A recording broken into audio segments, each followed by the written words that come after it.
Okay, the first problem in the Chapter A review, you are plugging in 2 for x and 4 for y. So we've got 5 times 4 minus 2 on the top.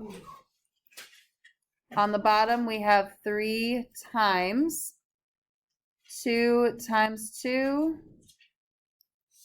plus 4. And there's a lot of parentheses there. What I would recommend is type the entire top into your calculator. You get 18 in your calculator. Type the entire bottom into your calculator. You should get 24. And then you can simplify that fraction. It is 3/4. But I wanted to show you in here, you can do the fraction button and type in 3/4. Go away, keyboard. And if I check my answer, it's going to say that is correct. Or you can type in 0.75 and check answer, and it will also say that that is correct. So whether you put this in as a decimal or a fraction, it is fine. I believe on the test it is a decimal, and I think if you round that decimal properly, it does count it as correct. But if you want to be sure, write it as a fraction. Quick question for you. If I had something like, if my calculator told me 3.6 repeated, how would you round that? 3.7, I would do 3.67. So hint, hint, wink, wink. If it's maybe 0.6 repeated, 0.67 is a great way to round that. You picking up what I'm laying down? Okay. The next one, some people got confused because they thought that they were still plugging in something for x and y. You are not. This one, you just need to distribute that negative. So this is 3x minus 4y plus 3x minus 4y. So you're distributing that negative into the parentheses. Then you've got 3x and 3x, that adds up to 6x, negative 4y, and negative 4y adds up to negative 8y. So we have 6x minus 8y. Go away, keyboard.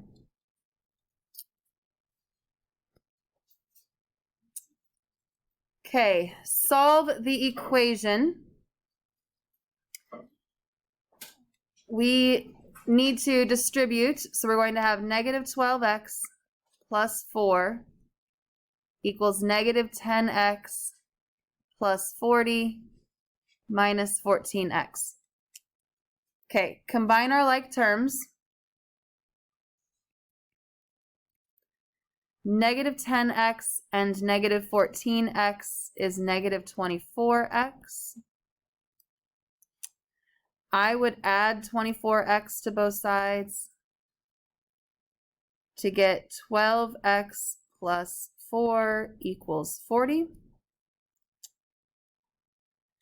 Then subtract 4. And then divide by 12 to get x equals 3. So our answer is, and it's a fill in the blank, you've got some stuff here, but you can just type the 3 in your keyboard. Unfortunately, on the test, I think that one ends up being a decimal. That is okay. So I know some of you, when you get a decimal answer, you immediately think, I must have done something wrong. Decimals are not the devil. It is okay if you get a decimal answer. All right. Okay, the absolute value equations. First thing that you need to do always is get the absolute value by itself. So this has a 2 multiplied in front. We need to start by dividing both sides by 2.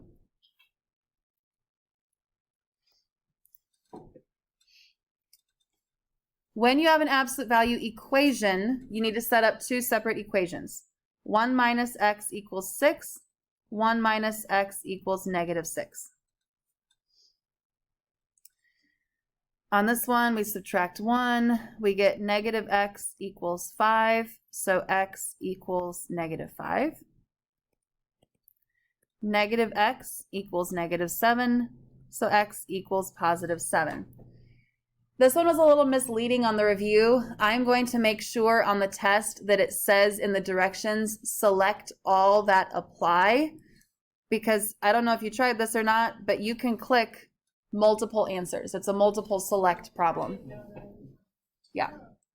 So that might have thrown you for a loop. I saw that on the review and I thought, you know, I really should put on the test, select all that apply, because it might be no solution, it might be all real numbers, or it might be both of those answers. Okay. This next one is again a select all that apply, but do you see how we have absolute value equals a negative number?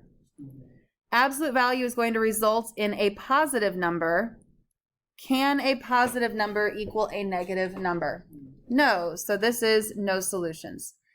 Anytime you see a negative number on the right side, you need to stop and think about it. Change the left side to just positive, and then think about, can positive equal negative? Yes, no, whatever. Okay. Absolute value of x plus 5 equals 2x minus 2. When we set up this equation, one equation is exactly what we started with. The other equation, you do negative 2x plus 2. Okay, so we solve this out. I'd subtract x. X equals 7.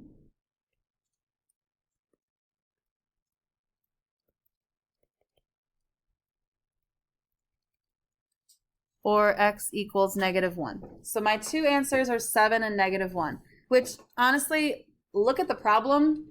It kind of shows you that the answers are 7 and negative 1, but we do need to check for extraneous solutions. And I'm going to include that in the instructions. Check for extraneous solutions, select all that apply. So let's check 7. If I plug 7 back in this original equation, 7 plus 5 is 12. 2 times 7 is 14. 14 minus 2 is 12. Does the absolute value of 12 equal 12? Yes. So 7 is definitely one of our solutions. Negative 1 plus 5 is 4. 2 times negative 1 is negative 2. Negative 2 minus 2 is negative 4. Does the absolute value equal negative 4? It does not. And just so you know, this little button right here, this is an answer eliminator. So you could then like click and say, I know that one is not the right answer because it's an extraneous solution. You could click like, I know it's not no solutions. I know it's not all real numbers. I don't see on my end that you've done that, but it can be helpful for you to like X out the things that you know aren't right. Okay, this one was problematic, and I fixed it so that it is not problematic on the test. We need to solve both of these inequalities. So the first one, negative 3x plus 2 is less than negative 12. Subtract 2 on both sides.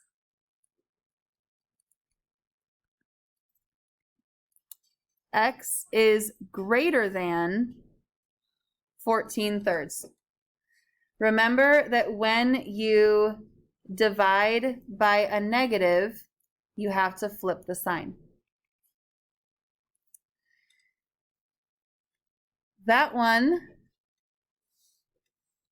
if you look here, if you try to do x is greater than, and then you choose here, do you notice that 14/3 isn't an option here? Yeah. If you go over here, oh hey, there's 14/3. They want the greater than to be over here on the right side. So the right side is where you'd put that answer. The other inequality was negative 2x minus 5 is greater than 5. Add 5 to both sides. X is less than negative 5 because we divide by negative 2 and that flips the sign. So x is less than, I chose the wrong one, -5. Okay, let's graph x is less than -5. That one, it needs to be an open circle at -5 pointed to the left. So we want this symbol, and then we move that thing down to -5. Over here on the right, it shows you which things you have selected. And if you like hit one, you're like, oh, never mind, I didn't want that one. You find that symbol and you can remove it from your graph. For x is greater than 14/3, that's going to be an open circle at 14/3 pointed to the right. That will look like this. Honestly, it is super helpful to graph this on a piece of paper and then transfer it onto the computer. So having paper out to work on this would be helpful. Okay, 14/3 is the decimal 4.6 repeated. So this needs to go to 4.6 repeated. And when you try to drop it where it needs to be, it won't let you do anything except 4 or 5.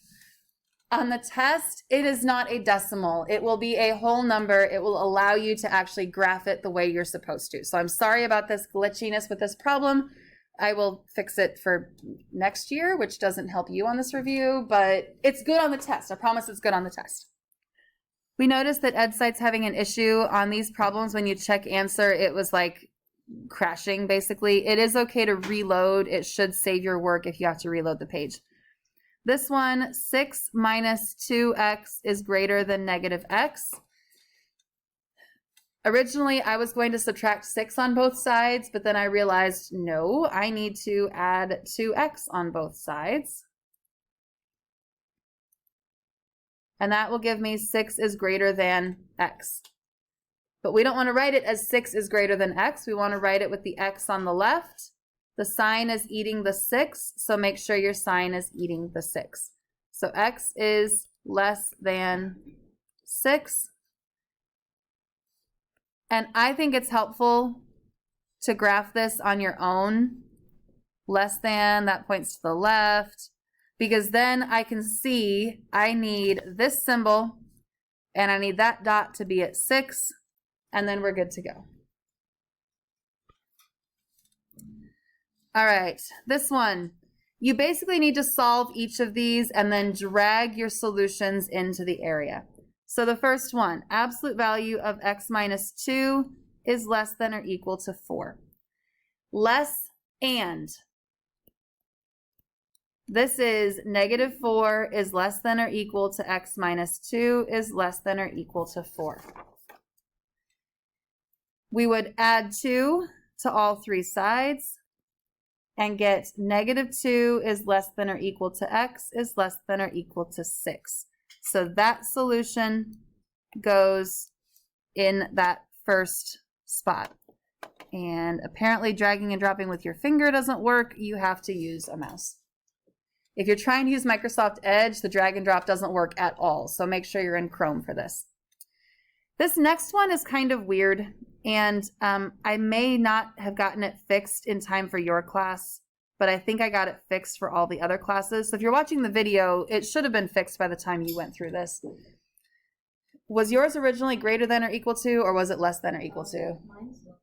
Yeah, so I changed it after first hour. It should be greater than or equal to, and that should make it work. That was a mistake on there that I didn't find until I was making the key. Anyway, no matter which way it is, the first thing that you need to do is subtract 2. So you all should have subtracted 2 first.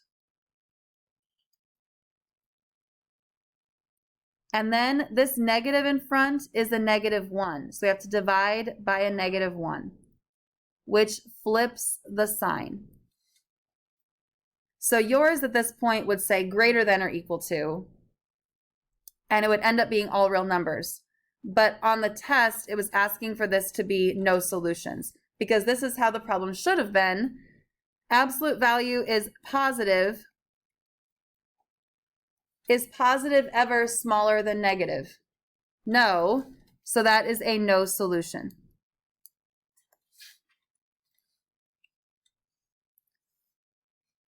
I think we're going to pause the video here. I will pick up with the rest of the review on video number 2.